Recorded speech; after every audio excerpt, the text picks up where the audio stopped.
Nédieka, village de la région du Hambol. Plusieurs producteurs de la noix de cajou convoient leur production en un seul lieu. Ces producteurs appartiennent à la coopérative du village. Cette coopérative a choisi le système de vente groupée pour se mettre à l'abri des acheteurs véreux. La coopérative est née pour faire la qualité et la vente groupée. Avec toutes ces exigences que nous respectons, nous avons un meilleur prix. Avant, c'était les pisteurs qui achetaient nos productions. Ils fixaient le prix qui les arrangeait. Aujourd'hui, avec la coopérative, ce sont les acheteurs qui courent après nous. Ils respectent le prix fixé par le gouvernement. Nous sommes à 315 francs au lieu de 305 francs comme indiqué. À Katoula, toujours dans la région du Hambol, avec la sensibilisation des producteurs coopérateurs, la qualité de la noix de cajou est une réalité dans cette région. Depuis l'opération de l'année dernière, les producteurs dans le Hambol commencent à prendre conscience, commencent à respecter les bonnes pratiques agricoles. La qualité aujourd'hui est prisée en Côte d'Ivoire. C'est cette qualité qui attire les acheteurs.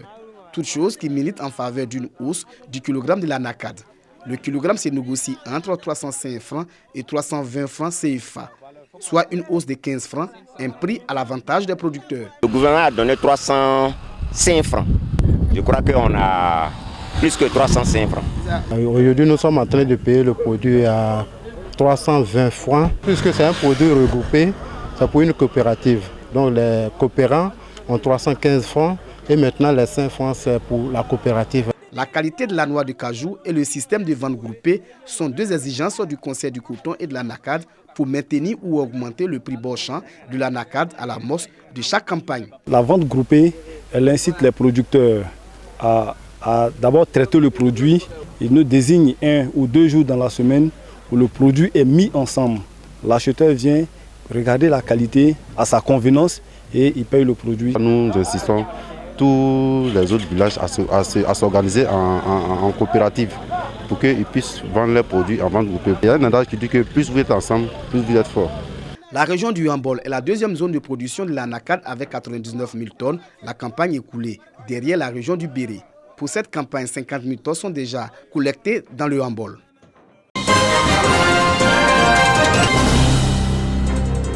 Imposition et recouvrement de l'impôt foncier. Stratégie pour l'élargissement de l'assiette et conservation foncière. Stratégie pour une fiscalisation optimale des entrepreneurs et des micro-entreprises. Des modules au menu du renforcement des capacités des agents de la direction régionale des impôts de Gbeke. Une session de formation pour accroître les capacités opérationnelles pour un élargissement de l'assiette fiscale afin d'optimiser le rendement de la direction régionale. Faire en sorte que toutes les activités qui sont exercées et les activités génératrices de revenus puissent être imposées comme il se doit. Donc tous les opérateurs qui exercent donc ces activités-là doivent pouvoir figurer dans le fichier de la DGI et effectivement payer les impôts qui sont les leurs, c'est-à-dire qui relèvent donc de leur activité. Les agents de recouvrement ont été instruits sur toutes les méthodes pour répondre aux attentes de la Direction générale des impôts. On ne finit jamais d'apprendre. Il y a l'année fiscale 2021 qui s'impose à nous, donc il était nécessaire de pouvoir ensemble réfléchir comment élargir l'assiette. Et ces différents types d'ateliers nous permettront certainement de pouvoir orienter encore notre mission. Assainir notre fichier, élargir la base de l'assiette et faire en sorte que le rendement de l'impôt au niveau de Boaké soit nettement amélioré. C'est vrai qu'en 2021, le rendement était bon, mais nous devons faire mieux qu'en 2020. Cet atelier a été également l'occasion pour la Direction régionale des impôts de dresser le bilan de l'année écoulée. Un bilan jugé satisfaisant en dépit de la crise sanitaire à coronavirus qui a paralysé de nombreux secteurs d'activité. Pour atteindre les objectifs de l'année 2021, des suggestions et des propositions ont été faites.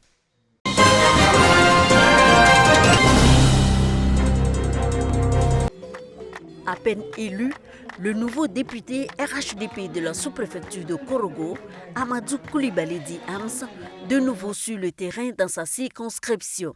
À Bodonon, il est revenu non seulement pour leur témoigner toute sa gratitude après sa brillante élection aux législatives, avec un taux de plus de 98% des voix, mais honorer également un des vœux chers à cette population. L'acquisition d'une ambulance par ce village situé à environ 15 km de Korogo, un geste apprécié à sa juste valeur par les bénéficiaires. Se joignant à moi, la population de Bodonon exprime sa reconnaissance aux donateurs et lui dire merci du fond du cœur pour ce geste de haute portée sociale et d'une importance vitale. Vous venez de renforcer les capacités d'évacuation sanitaire d'une des zones les moins pourvues en ambulance de notre département. L'accès aux soins de référence sera donc plus facile et contribuera à la réduction des décès mortels. À Fonovogo, le centre de santé qui avait été décoiffé par une tornade et le logement de la sage-femme qui était entièrement réhabilité avec le concours de l'honorable Amadou Koulibaly. À ses côtés, le préfet des régions du Poron, André Ekbono, pour la remise. Toutes ces actions s'inscrivent dans la continuité du programme social à impact rapide du gouvernement. Nous sommes heureux de venir ici aujourd'hui pour pouvoir remettre ce centre de santé au nom certes du chef de l'État, mais surtout dans le respect de la mémoire d'Amadou Gon qui avait voulu sa réhabilitation. Pour que très rapidement, ce centre de santé reprenne son fonctionnement. D'autres remises d'infrastructures socio-économiques de base dans la sous-préfecture de Korogo sont prévues par le député Amsa, par ailleurs directeur des affaires extérieures de la présidence de la République. Chants et danses traditionnelles ont meublé également l'événement.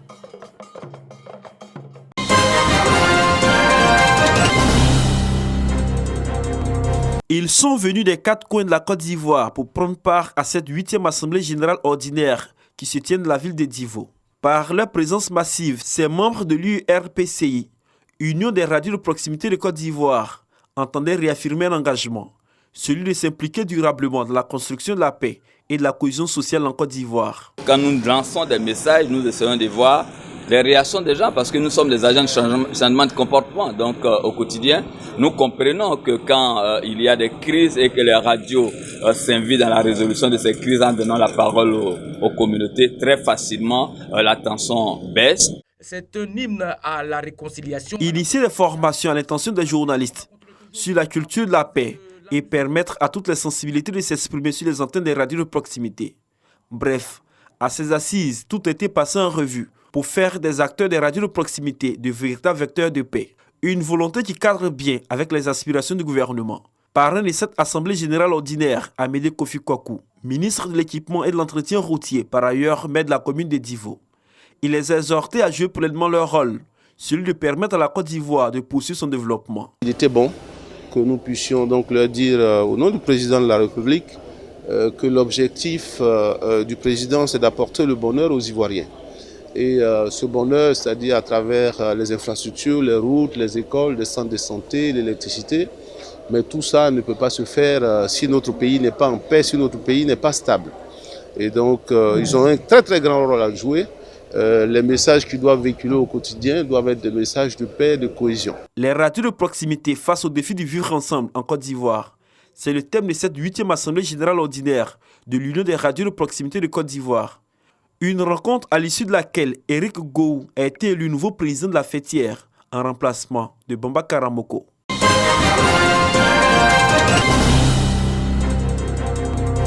Boaké Quartier Sokoura, Drissa, jeune mécanicien, est bien heureux de recevoir une délégation de RTI Boaké accompagnée par l'artiste Abou Nidal. Des dons en vivres de la RTI et 3 kits scolaires dont un solaire sont remis par l'artiste.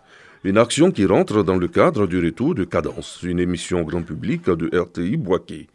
Un acteur culturel qui est un modèle de réussite sera l'invité tous les derniers samedis du mois. Abou Nidal, en plus du coupé décalé, milite pour la scolarisation des enfants. C'est à juste titre qu'il a été choisi pour être ambassadeur de l'éducation nationale. C'est d'ailleurs lui qui démarre le grand retour de Cadence. Nous avons été choisis pour le lancement de cette belle émission Cadence. Alors nous ne sommes pas venus les bras ballants. Ces manuels scolaires vont permettre aux enfants de mieux travailler. Donc les enfants, ce que je peux vous dire, ça on ne vous a pas donné pour rester à la maison, on vous a donné pour aller à l'école. On vous a donné pour être les premiers de classe. Si vous êtes les premiers de classe, on va revenir encore vous donner d'autres cadeaux. En tout cas mon frère, je suis fier et je demande à tous ces mamans de nous bénir parce que nous traversons une période très difficile avec la Covid. Et j'aimerais profiter de l'occasion pour dire merci à la RTI Pour les responsables de RTI Bouaké, tout sera mis en œuvre pour que la chaîne soit plus proche des téléspectateurs. Nous avons décidé pour ce premier numéro et pour les numéros à venir justement de faire des dons à des personnes démunies. Ça peut être des personnes physiques, ça peut être également des institutions qui militent dans le cadre des affaires sociales. Sur scène, Abou Nidal n'a pas manqué de faire apprécier son talent. À suivre également sur RTI Bouaké, Agora Jeune, Femmes Actuelles, Questions d'actualité, des émissions qui enrichissent la chaîne de la Nouvelle Vision.